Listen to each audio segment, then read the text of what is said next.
ఉంది కదా. So X అంటే క్వశ్చన్ మార్క్, ఈ క్వశ్చన్ మార్క్ ని మనం కనుక్కోవాలన్నమాట. ఓకేనా.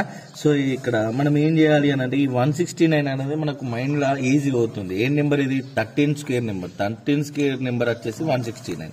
అంటే నువ్వేం చేయొచ్చు, సో ఇక్కడ సపరేట్ చేయ question mark by under root of 13 square రాసుకోవచ్చా. Next is equal to 54/39. ఎప్పుడు స్క్వేర్ కి రూట్ కు పడది అని చెప్పిన, కొట్టుకుంటాయని చెప్పిన, కట్ అవుతుంది. అవునా. ఓకే. నా ఇప్పుడు question mark is equal to 13 is equal to 54/39 అయింది. అయిందా? ఇప్పుడు ఈ 13 అటు పంపించవచ్చు కదా. అప్పుడు మనకు ఇక్కడ ఎక్స్ అనే నెంబర్, ఇది ఎక్స్ అనుకోండి, క్వశ్చన్ మార్క్ కనుక్కుంటాం అన్నమాట. ఇప్పుడు ఏమైంది 54 × 13 తెలుసు కదా. ఇక్కడ డివైడ్ అయితే ఇక్కడ ఇంటూ అవుతుందండి 39. ఇక్కడ చూడండి 31 1 జా 13 3 జా. ఓకేనా.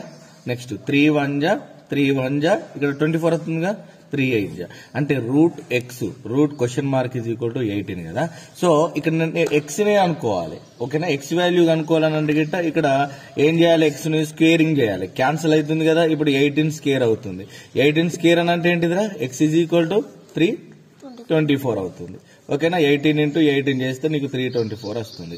ఓకేనా. సో మన ఆన్సర్ వచ్చేసి ఇప్పుడు ఎక్స్ ఈజ్ ఈక్వల్ టు 324. ఓకేనా. కరెక్టా కాదా అనేది తెలుసుకుందాం. ఇక్కడ క్వశ్చన్ మార్క్ ప్లేస్ లో 324 బై ఏమిచ్చిండు 169 ఇచ్చిండు. ఇక్కడ ఏమైంది 54/39. అవునా కాదా అనేది తీసుకుందాం. 324 ఉంది కాబట్టి 324 అంటే ఏమని చెప్పిన, 18 స్క్వేర్ అని చెప్పిన. ఓకేనా.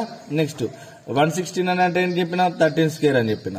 సో క్యాన్సిల్ అవుతుంది. క్యాన్సిల్ అవుతుంది అయిపోతుంది 18/13 అవుతుంది. సో ఇక్కడ ఈజ్ ఈక్వల్ టు 54/39 కదా.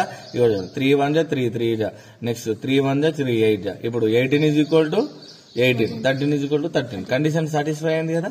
ఇది ఆన్సర్ బిడ్డ. ఇప్పుడు క్లియరా.